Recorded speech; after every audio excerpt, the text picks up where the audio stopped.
lugar, digamos, no podemos hacer una suerte de tabla rasa, no. Supongo que los testimonios de los que han pasado por la Shoah no podrán ser homologados a los de la dictadura, etcétera, etcétera, y así podemos hacer todas las diferenciaciones. Y respecto de las desapariciones, y por este punto que está hoy tan noble, tan fuertemente histórico, y seguramente tan vertebrante respecto a la historia de un pueblo, de las significaciones comunes respecto a un país, su política, la política en sí, etcétera. Para el psicoanálisis también está un poco en deuda con eso, porque, digamos, la palabra identidad es una palabra que no cae bien en el léxico del psicoanálisis. El psicoanálisis, si uno es estricto, plantea que no hay identidad, lo que hay es identificación, que es distinto. Es decir, es un pasaje inevitable por otro.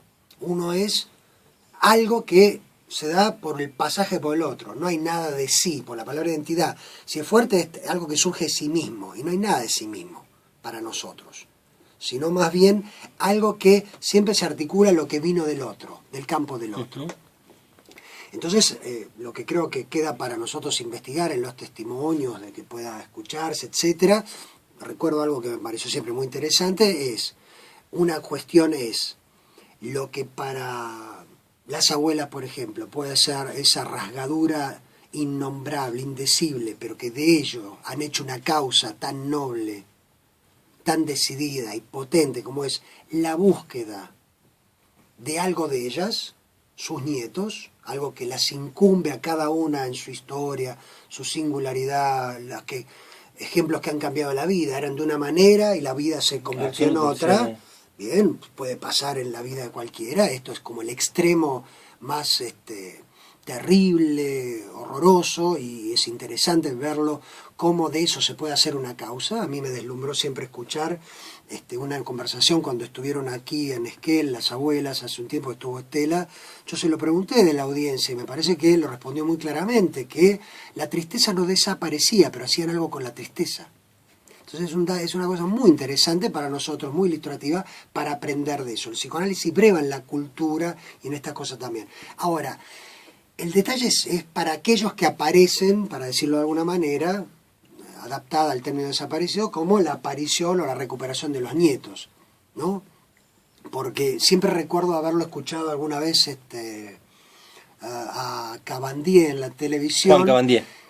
Que me pareció que de manera muy noble y tal vez muy honesta, y es una percepción personal, por supuesto puede ser criticada, es una opinión más, no estoy dando ninguna aseveración, es solamente una impresión por haberlo escuchado, de haber signado con bastante cautela, dignidad y prudencia la dificultad inherente que hay para cada nieto respecto de la elaboración de eso con lo que se encuentra.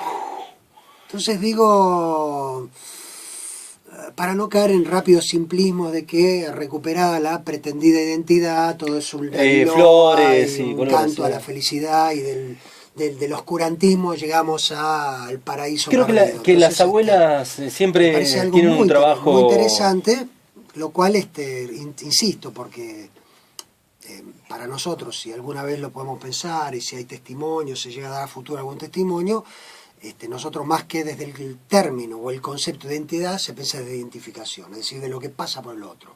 ¿Cuál es la norma clásica? Que un hombre y una mujer conciben a un niño y no hay identidad en el niño. La identidad en todo caso es el enchapado que viene de otro. Se va a llamar así, se va a llamar asá, etc. Y en general uno vive en la vida problemáticamente las identificaciones. En el mejor de los casos, a veces no. Soy como mi padre dijo, me llamo igual que mi padre, hago lo mismo que mi padre, o estoy en total contrariedad con lo que mi padre quiso de mí. Si como mi padre quiso esto, yo hice en la vida otra cosa por oposición a él. Como dijo Noble una vez, que le canta y le escribe al hijo, dice, ¿qué vas a hacer con lo que hicimos de vos? Claro, bueno, es algo así. Bueno, ahí tenemos que, es más, nosotros tenemos en nuestro concepto que lo que se llama yo, tan exaltado en nuestra cultura presente, la idea del individualismo, la libertad, la autonomía, el razonamiento positivista preciso para la elección justa y todo, Bueno, el psicoanálisis demuestra que el yo es una especie de big collage, es decir, un conglomerado de identificaciones. ¿Qué es un el cubo yo? Rubik. ¿Qué es el yo? Exactamente, ¿qué es el yo? Lo que mi padre quería, lo que mi abuela quería, lo que mi madre dijo, lo que mi madre le dijo a mi padre que yo era, lo que mi padre le dijo a mi claro. madre que yo era. Eso es el yo. Ahora, el asunto es que si uno encuentra en eso, el psicoanálisis eso es desmontar el yo para encontrar al sujeto deseante. Pero también ahí hay otro problema que desbarranca el tema de la identidad, porque el deseo es el deseo jugado en el otro también, por el cual yo tengo que, la fórmula analítica es esta, como el otro algo desea, yo soy sujeto de deseo. Pues si soy humano y el otro es humano, entonces me transmite en la vida un deseo. Porque él desea, que es un misterio, porque desea y qué desea, sin embargo no puedo dejar de vérmelas con eso que a él lo hace como humano y me lo transmite a mí. Esa es la deuda simbólica transmitida de hombre a hombre, genéricamente hablando, el deseo. Y yo tengo que hacer algo con eso, sin saber qué corno es el deseo del otro y por lo tanto me rebota a mí y digo, bueno, entonces yo qué deseo, qué quiero de todo esto. Esas son nuestras preguntas. Por eso, si uno analiza estrictamente y finamente eso, no hay identidad, lo que hay es identificación. Por ejemplo, todas las mujeres en una determinada época se casan por iglesia. ¿Por qué?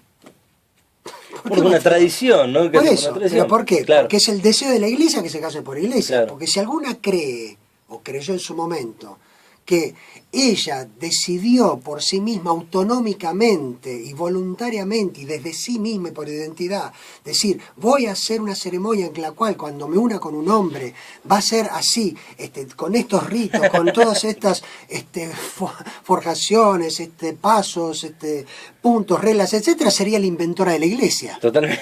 Totalmente. Entonces es al revés, es ¿qué quiere la iglesia contigo? Que hace que después todas, repliques de una manera esa o no, todas terminen casándose por iglesia. Uh-huh. Bueno, esa es la fórmula del deseo del otro. Totalmente. ¿No? Ahí tocabas un ejemplo real que por ahí a veces ese tema también suele provocar algún disgusto o alguna complicación en quien recibe la pregunta, porque fue una pregunta en real en un momento determinado a una pareja amiga que iban a bautizar al nene. Entonces la pregunta fue real y desde la ingenuidad, si querés, como le pregunto, ¿por qué lo bautizan? Pero para preguntar, porque manejamos más o menos la misma edad, nunca había entrado en juego el tema de la iglesia en nuestras charlas, el tema de la religión propiamente dicha, institucionalmente hablando, y pregunto, ¿por qué lo van a bautizar? Y como que le habría preguntar si tienen sexo arriba de una antena del canal o no. Bueno, metiste sin saberlo un dedo en la llaga, tocaste una pasión, no, en fin, es como un poco, la gente va por la calle y se persigna al pasar a una iglesia. Uno podría preguntar, ¿usted por qué lo hace? ¿Qué te importa, Gil? Claro, yo soy muy creyente y bueno, es muy interesante investigar esas cosas. Bueno, eso es lo que nosotros escuchamos en los consultorios. Pues si no, se dan las cosas como naturalmente dadas, y no hay ninguna naturalidad. Son todas construcciones culturales, ¿no? Efectivamente, es lo que nosotros llamamos el semblante. Que hoy en día el semblante, el psicoanálisis ha contribuido a eso, el psicoanálisis en la cultura, a conmover todos los semblantes. Y para hablar de otro tipo de horror, se usa mucho la palabra comunidad, ¿verdad? La escuchamos por a troche y moche, tratando de con ello decir está el camino común, el que los unifica, no hay diferencias, todos iguales, por el mismo camino. Bien, podríamos decir qué loable, qué noble para nuestra época. Toda la cultura democrática está regulada o está muy embebida, por ejemplo, de esta cuestión. Bien, lo que vemos que pasa en Oriente demuestra de manera rotunda que no hay comunidad, que lo único que hay se quiere la persistencia, en todo caso, de poderes, intereses respecto a un sector y de otros, hasta el poder económico, pero por ejemplo, comunidad internacional, es un chiste. No hay ONU, no hay Naciones Unidas, no hay. Hacen llamamientos, pero bien, siguen cayendo las bombas, siguen volando los misiles, y hasta uno se podría preguntar en nombre de qué. Un misterio. Uh-huh. Es un misterio, porque si uno empieza a rasgar, se encuentra hasta con cuestiones que son religiosas respecto de se podría decir, como si en el fondo último de todo eso, limpiado los intereses, las economías, etcétera, lo que está puesto en juego es las pasiones y los nombres respecto de eso. Totalmente. Los nombres, Jehová, Yahvé, Matusalem, Jerusalén, Maradona. Jesús, etcétera, etcétera. Entonces digo, es la pelea por un nombre de manera muy loca, que lleva a hacer cosas que demuestran lo que somos, locos. El hombre es loco en un punto. Lacan tiene una frase extraordinaria del seminario 5. Dice, si no tuviéramos la palabra, el hombre mostraría, digo porque la escuché de Leila Bruna diciendo esto de la filosofía del indio solar, y bueno, es muy esperanzadora, pero digo, tampoco se trata de caer en una suerte de escepticismo, lo digo vagamente, de no hagamos nada que está todo podrido, no sé eso, sino más bien el Freud tenía una frase rotunda, es el hombre es el lobo del hombre, y si no tenemos las palabras para mediar, nos matamos. Bueno, algo de eso interesante dijo. Nos matamos entre sí, eso está. Sí, donde lo veas. Y hoy que los semblantes han temblado, ¿qué quiere decir los semblantes? Que lo que antes representaba grupos, masas, tradiciones, y daba un orden de qué era la vida, por decirlo de alguna manera, hoy está todo sacudido, está todo resquebrajado. Es la época de la desconfianza generalizada. No hay semblante que venga a fijar justo las cosas. ¿Por qué? Porque ahí donde se cree, es paradójico. El Papa argentino estuvo en Jerusalén, se abrazó, habló con los cristianos, habló con los musulmanes, habló con los chiitas, habló con todos, se puso delante del muro, puso su papelito, etcétera, se abrazó, los invitó a todo el Vaticano. 30 días después, el horror. Totalmente. Es mostrar cómo el semblante vacila. Entonces, se trata de ver cuál es el mejor semblante para ajustar